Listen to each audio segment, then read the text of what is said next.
Seja aliado ou adversário, mas aplaude na hora de aplaudir e critica na hora de criticar.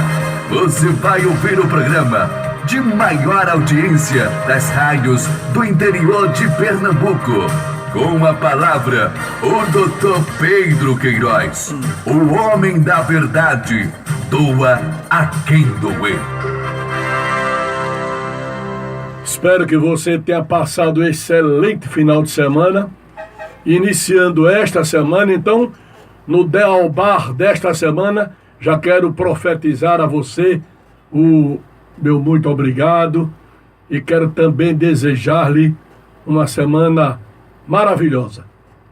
Com isto, eu manifesto a minha gratidão pela audiência, porque sexta, sábado, domingo, por onde andei e onde estive, recebi elogios, recebi boas referências pelo programa, pela crônica.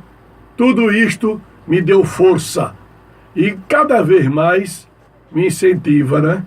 Então, toda essa divulgação que fazemos aqui, o nosso trabalho, todo ele é calcado somente na verdade. Aqui a gente não escamoteia, busca a verdade. E eu quero, iniciando, agradecer aqui a Amós, que está na escuta do programa. Amós é uma pessoa muito ligada aqui ao programa e milhares de pessoas que estão escutando. Amigos meus da Praça, da Matriz, toda essa turma da cidade que está aí. Também lembrando que daqui a uma semana, no sábado próximo, daqui a 5 dias, no dia 7 de maio, às 19h30, haverá a apresentação do livro Apelidos Vitorienses.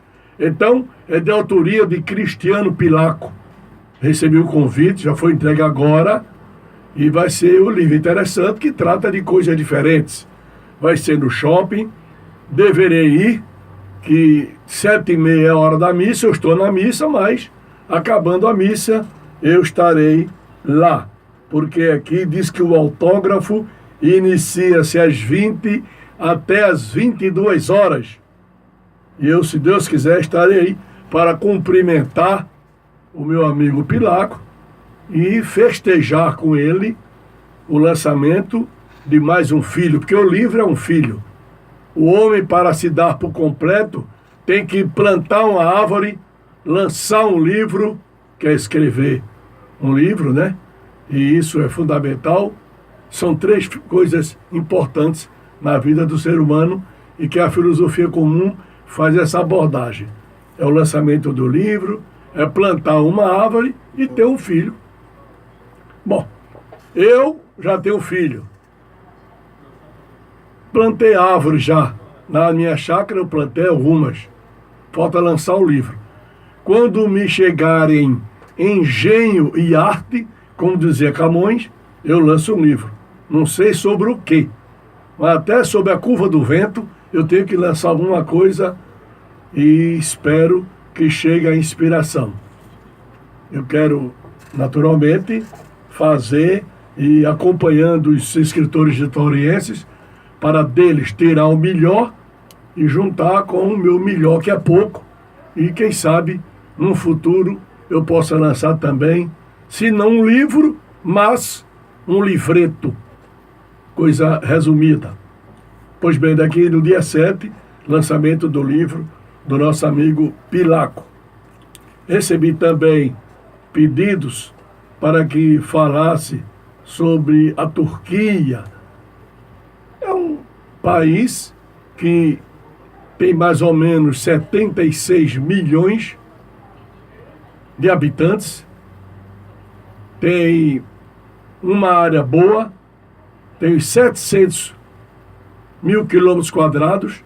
A Turquia é 7 vezes, 8 vezes quase, maior do que Pernambuco.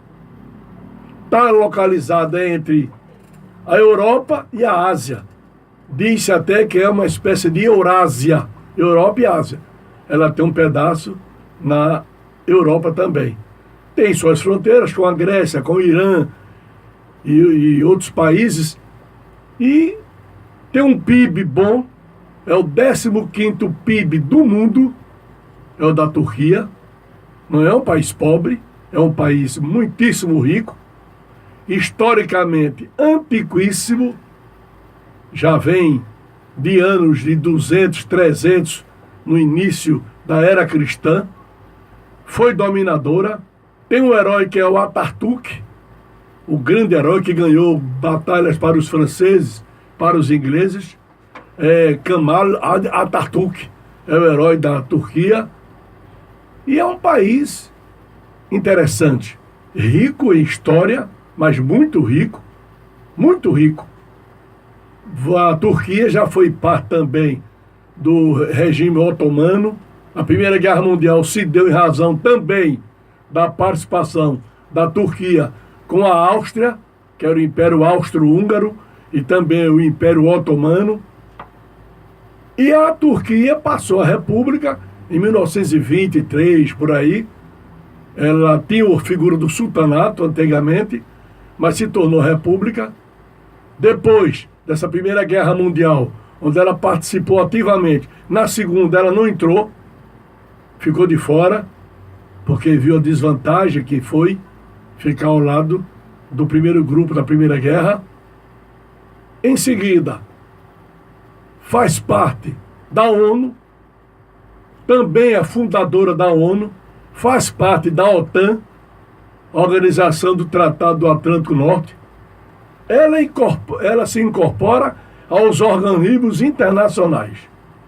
É um bastião eficiente dos americanos contra a presença dos comunistas. O americano fez com a Turquia uma espécie de contrato onde ela seria um ponto avançado dos Estados Unidos, e aí ela cedeu a área de sua pátria como base dos americanos. Então a Turquia é hoje um país interessante e é forte. Não é pobre, é um país rico. Ela tem um PIB em cerca de R$1 trilhão. Aliás, de $1 trilhão.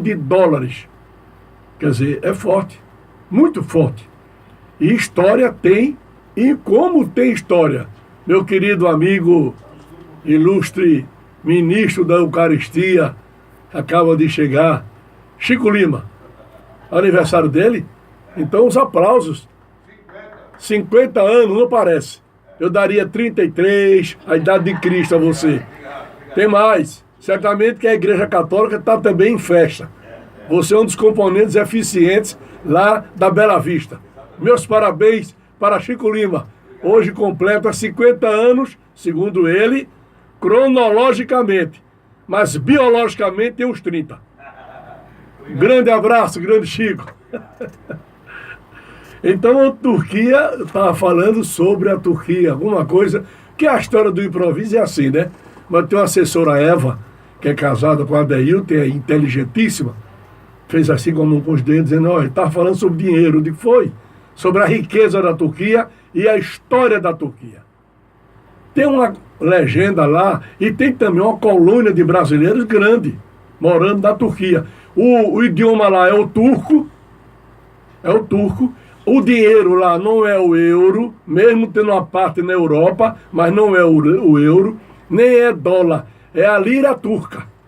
Quer dizer, a lira é o dinheiro que era dos italianos, mas lá eles usam lira turca, é o dinheiro de lá.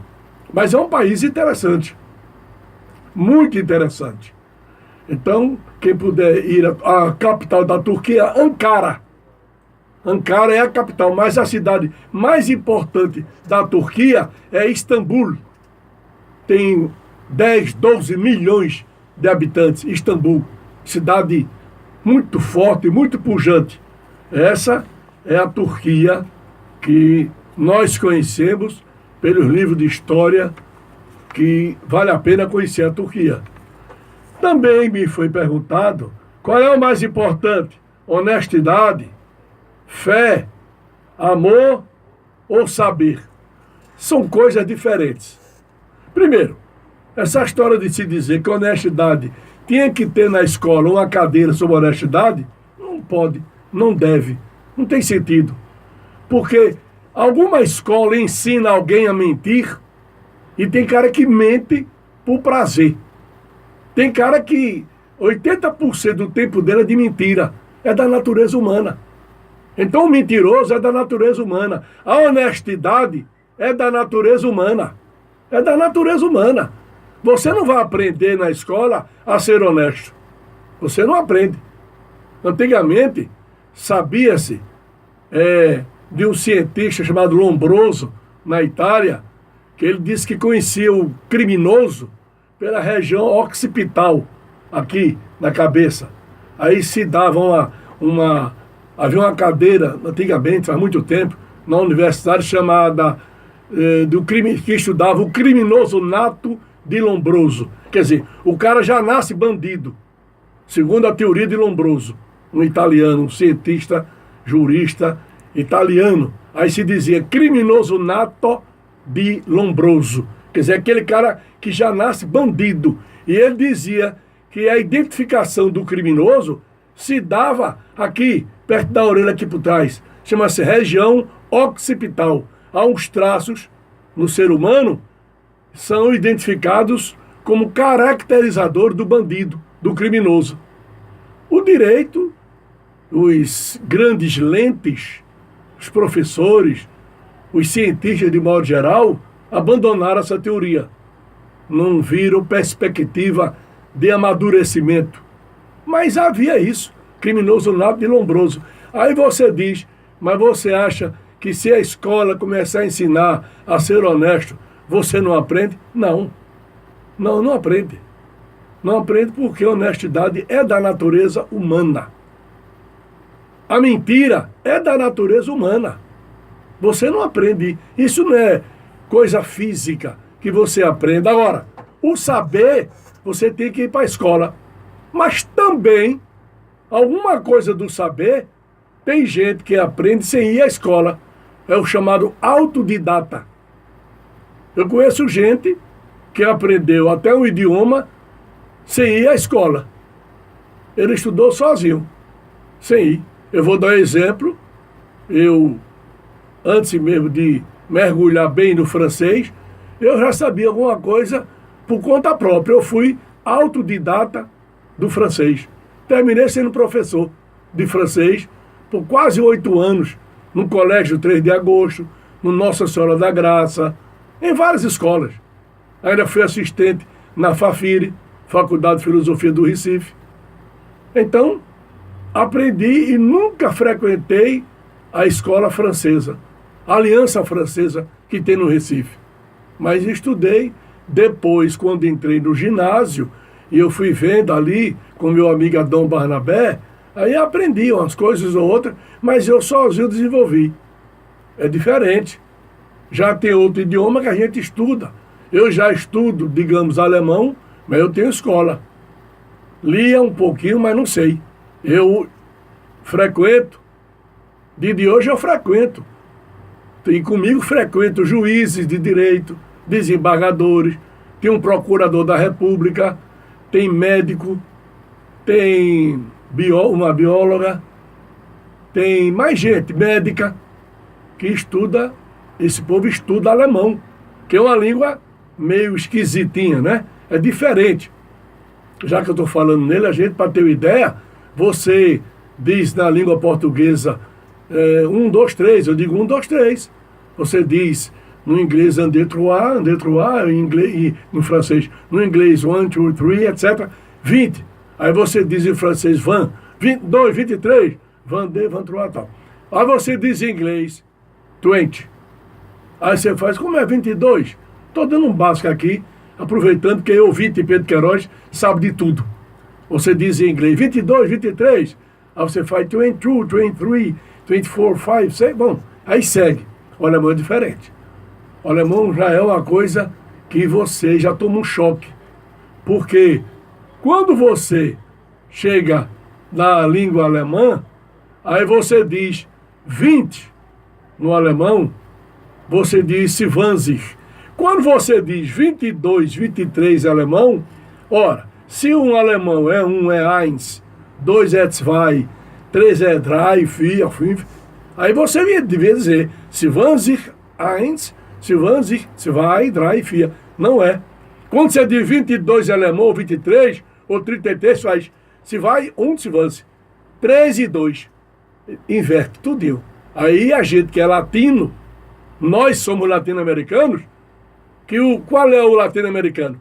A língua latina, que deu origem aqui ao português, ao francês, ao espanhol, ao italiano, ao rumeno. Quem não sei daquela menina que ganhou o prêmio nas Olimpíadas, me esqueci agora, mas é uma menina linda, novinha, era a rumena, que ganhou aquele prêmio, ela fazia aquelas danças, né? E essa menina era rumena. O rumeno é diferente também, mas é língua latina. É língua latina, segue a origem, segue a nomenclatura latina, segue quase que a estrutura do latim. O alemão não segue, é diferente. Mas eu estava falando isso aqui e pulei para a história de língua para dizer que o autodidata, ele aprende alguma coisa sem ir à escola. Aprende sim. Agora, quando você diz assim, para ser honesto, eu tenho que estudar, não vai estudar nunca. Para ser honesto, eu tenho que ouvir, não vai ser honesto ouvindo ninguém. A honestidade é da natureza. Ela tem muito a ver com o ambiente. Há uma teoria da sociologia onde se diz o homem é produto do meio. O homem aí, hoje mudou muito, a gente está falando quando diz homem, tem que dizer mulher também. Mas antigamente a própria Bíblia fala sempre do homem, que é o gênero. O homem, tudo. Então, o homem é produto do meio. O homem é o ser humano. Quer mulher, quer homem. Quer macho, quer fêmea. Então, o produto do meio. Se você vive num meio ruim, a sua tendência é captar alguns malefícios daquele meio, daquele ambiente. Havia um santo que dizia, ser bom entre os bons não significa muita coisa não. Eu quero ver ser bom entre os maus. Esse é o teste. Ser bom entre os ruins.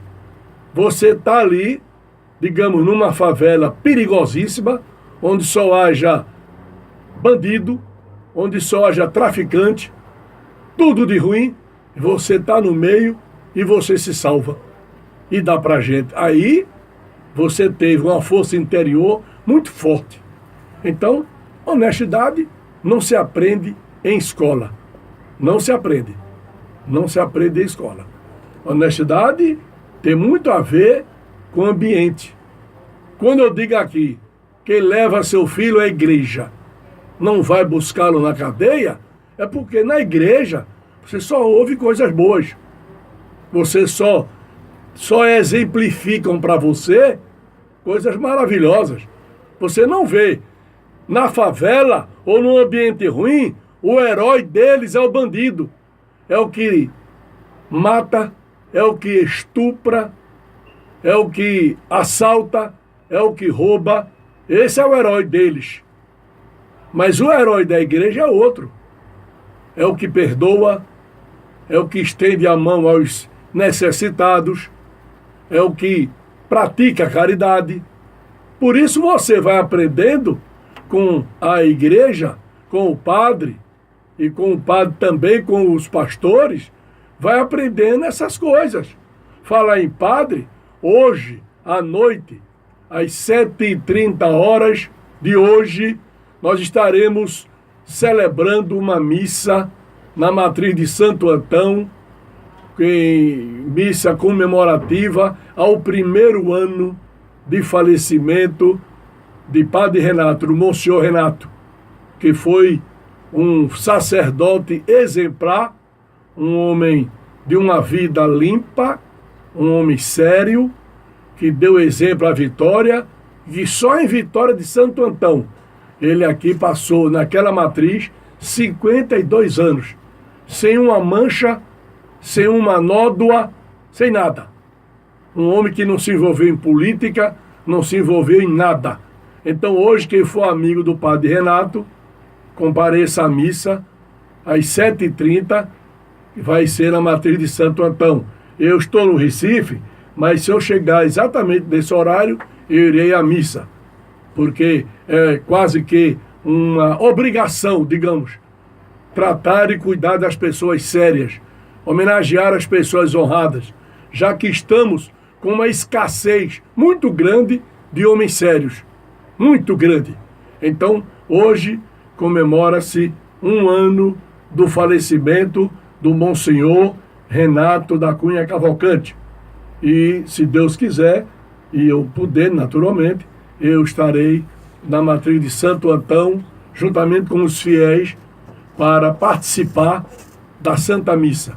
Não é assistir, é participar, porque missa não se assiste. Missa participa-se.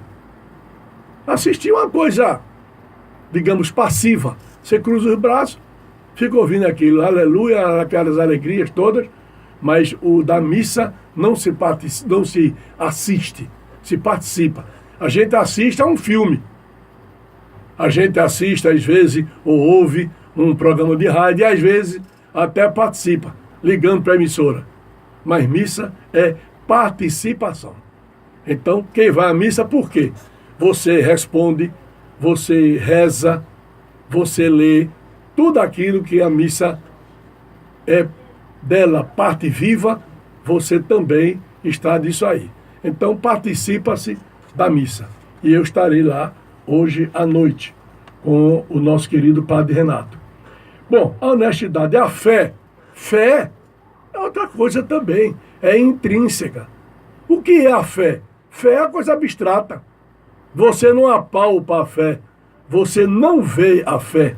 A fé é exatamente igual ao amor. Amor é uma coisa muito íntima. Só você sabe dizer se sente ou não.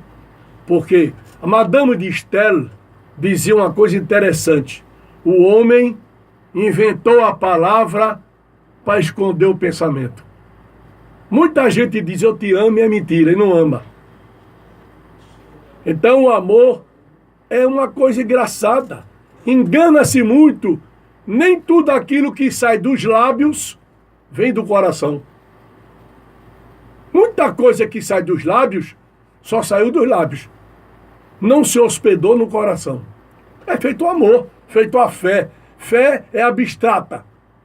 Você não sabe, é uma coisa sua. Como é que você vai ensinar ao cara a ter fé? Ninguém ensina a ter fé. Ninguém ensina. Então, honestidade, fé, amor, são coisas abstratas. Estão dentro de você. Você não consegue aprender em livro. Eu vou ler um livro sobre honestidade. Não tem esse livro, não. Você vai ler inúmeras figuras da história da humanidade que deram exemplos de homens sérios, honestos. Sim, você vai ler. Mas não existe fórmula para a honestidade. Não há. Essa fórmula da honestidade não existe. A honestidade é intrínseca. É dentro de você. A fé está dentro de você. A fé. Deus, o próprio Jesus Cristo, quando passou e dizia que a fé remove montanhas, ele não ensinava como é que se tira a montanha do lugar, não. Fé é abstrato, é algo abstrato.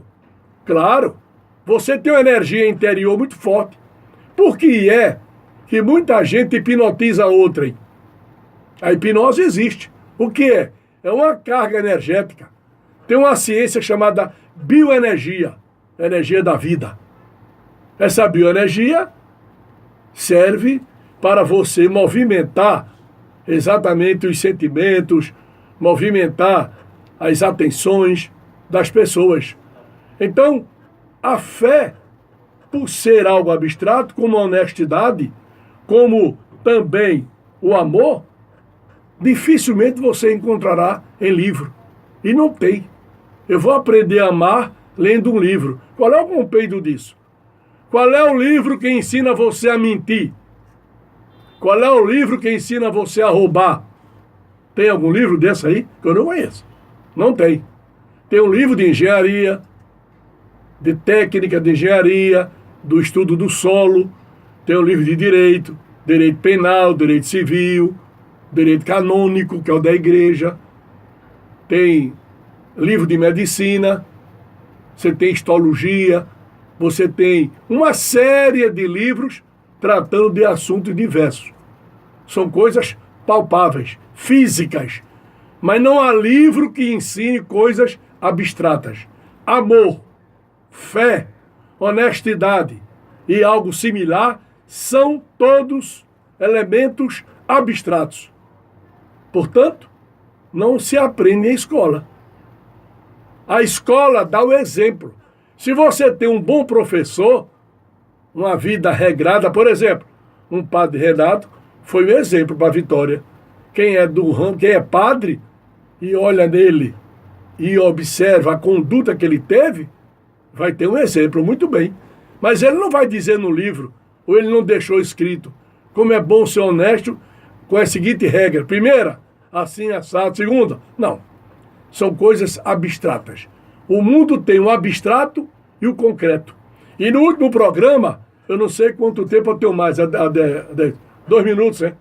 E no último programa, eu dizia, nós somos calcados em 3 pilares. Não posso, não devo e não quero. Que danado é isso? Um exemplo, bem rapidinho. Eu quero ajudar fulano, mas não posso. Mas por quê? Porque não posso, já eliminou, não ajudo.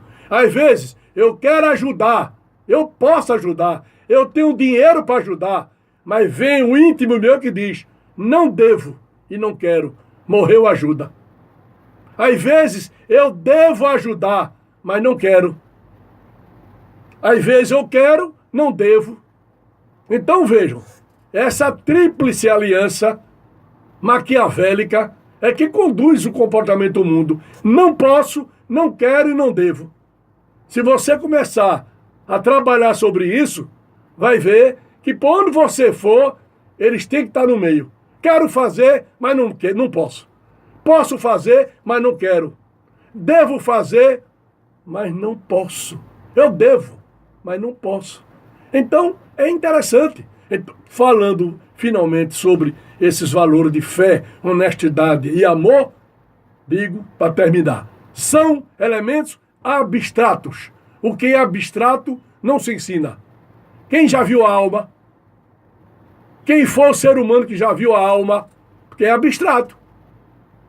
Estamos aqui no encerramento, hoje, naturalmente, sob a custódia e a regência do grande Adeilton Barbosa, acompanhado da sua mulher, a Eva, que dá uma assessoria eficaz. E, como sempre eu digo, quer manter seu filho limpo, quer manter seu filho dando a você os melhores momentos de sua vida, leve-o aos locais bons. Quais são os locais bons? As igrejas. Tem igreja ruim.